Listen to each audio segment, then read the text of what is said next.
Welcome to the beautiful desert nation of Oman. Today we're in Muscat, Oman, and we've only got 20 hours to explore the city. 8 of those hours have been spent sleeping with another hour for breakfast. So what are we gonna do? We're gonna go up to the pool, but you're not coming for that. And then we're gonna go out and explore.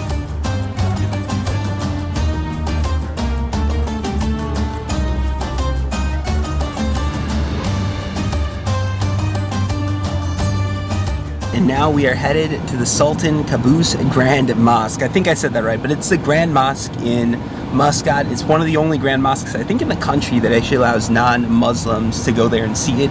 It's supposed to be extremely beautiful, so I'm excited for this one. There is a dress code though, so I'm gonna need to wear some long sleeves.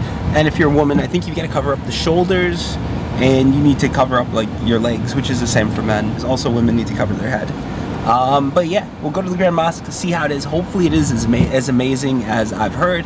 A lot of other videos and people and blogs have hyped it up, so fingers crossed.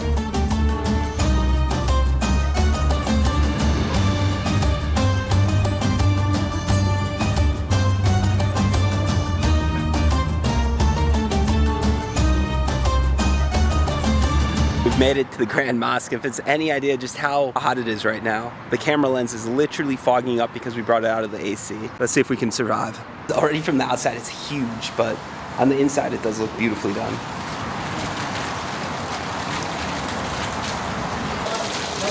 This was built in like 2001.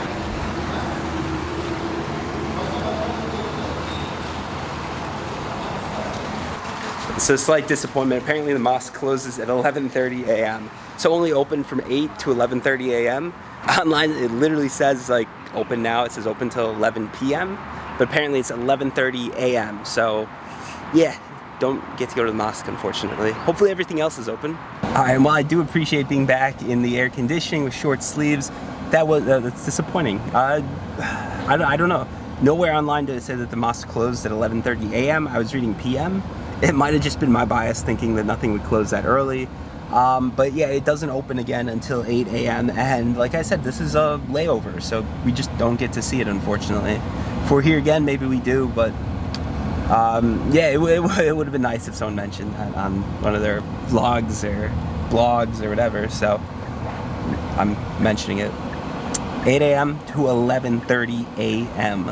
Make sure you go early because otherwise you won't go at all. It does look beautiful though. It really does. Definitely something that I think people would probably want to check out, and it's something that I would have really liked to check out. So yeah, here we'll get a little bit of the outside.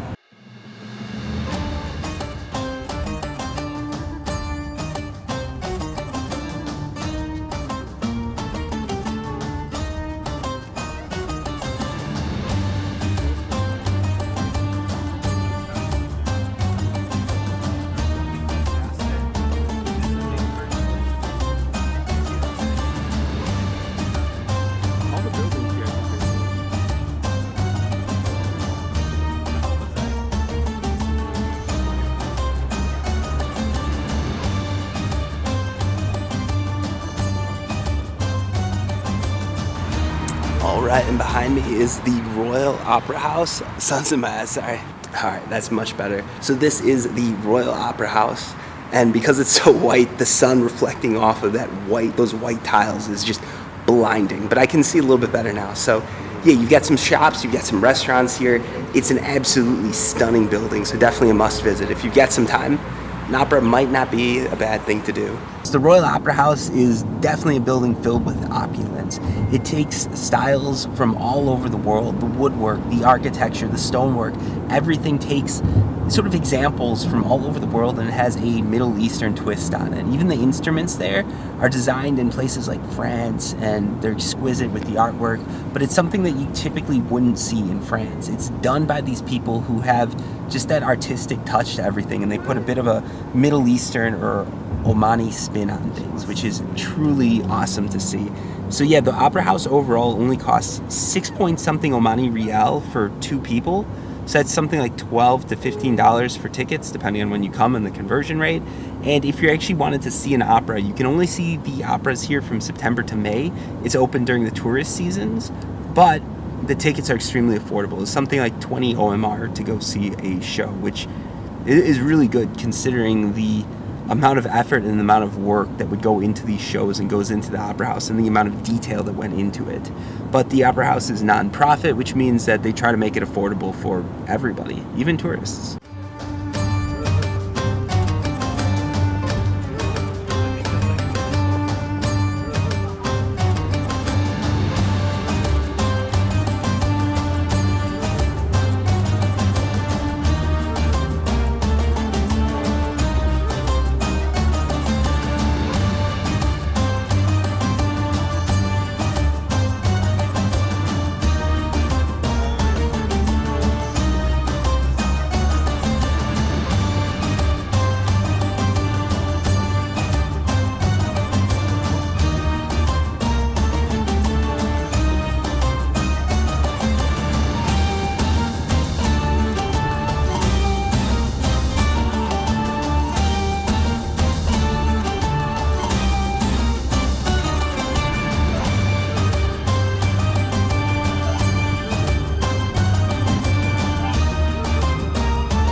Behind me, you have the Al Alman Palace, or the Royal Palace of Oman.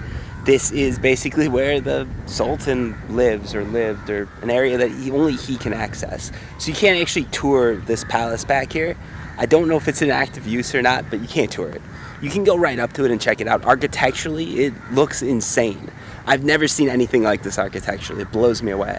And one of the coolest things about countries like Oman or Muscat or places that people don't visit is when you do something like this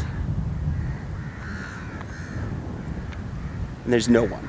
Feels like I've got this whole area to myself. Now, granted, part of the reason is probably because it's 100 degrees out.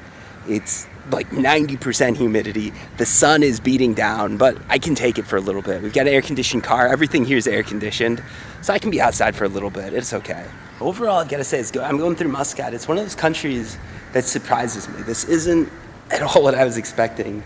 The architecture feels very unique. I've been to places like Qatar, and it doesn't have this sort of like Middle Eastern-esque feel to it. Everything's sort of white. It feels like it's modern. It's definitely like up to date. Everything feels new, but the style that it's done feels very unique. And that's one of the things I love about going to a place like this. Just being able to experience something that tells you like, I haven't been to a place like this before. And if you want that, that's Oman. It'd be like a date. For the World Cup, and then they might do like a cruise. I think right now it's so hot that nobody would do it. I think I don't know. You never know, right?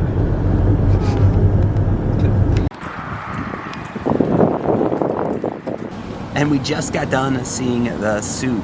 It was cool to see. It's interesting to see. It is not that long. It's sort of a smaller souk, if you will. You can still probably go there, get some good deals and everything like that. For us, it was rather dead. We're going there in the middle of the day. A lot of the shops are closed because of the heat. It's like 100 degrees in there, high humidity. You can't stay there long. I don't know how the shop owners do it, just sitting there all day. One thing too to note is by the souk, you do need to pay for parking, and you've got to do that via text. It's free from, I think, 1 to 5 to 6, but other than that, you're going to need to pay for parking, and you've got to do that via text message. You can't just go to a parking station and pay. So if you don't have cell phone service, it gets a little tricky. But yeah, overall, Oman's been a very interesting country to visit. It definitely has that Middle Eastern feel, and it's a very unique feel at that. The architecture, even the color of the buildings, everything feels very different and lets you know that you're in another place, you're in another country. But yeah, that's Oman. Really cool country, really interesting to visit. If you get the chance to do a long layover or anything like that, I think it is perfect for Muscat. You can see the whole city in a day or two, and then you can continue with your trip nice and refreshed, rested, with another country under your belt.